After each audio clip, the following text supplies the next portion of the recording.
বাজারে শাকসবজির যে চওড়া দাম, হয়তো বাজার করতে যাওয়া হয় না।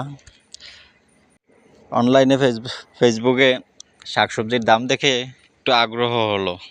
আমার তো বিশাল বড় ছাদ আছে, ছাদেরও তো বেকার রেখে লাভ নাই, তাই ভাবলাম কিছু কৃষিকাজে মন দিই।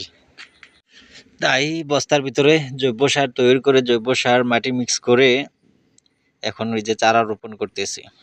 তবে চারাগুলো হচ্ছে অনেক জাতের চারা লাগাইতেছি,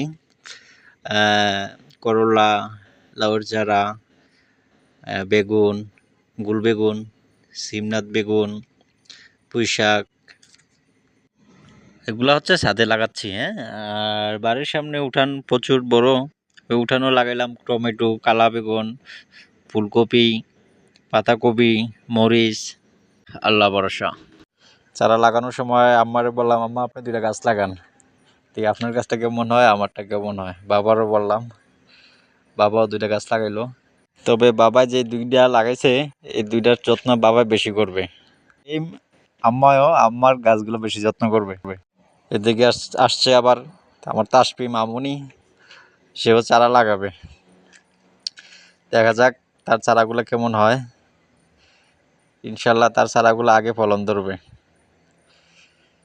তবে বাবা আর মা 2জন মিলেই প্রতিযোগিতা লাগবে, 2জনের থেকে কার গাছটা আগে হয়, আল্লাহ ভরসা। পাশাপাশি আমার ঘরের সামনে যে উঠানো এই যে বেগুন গাছ, তারপর বেগুন গাছের সাথে ধনিয়া পাতা, লাল শাক, পাশে ফুলকপি, পাতাকপি,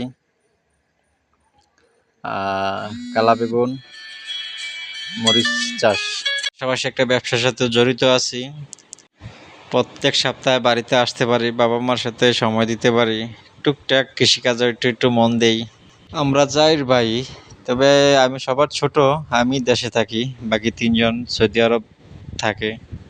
আলহামদুলিল্লাহ আমরা 4 ভাই অনেক ভালো আছি।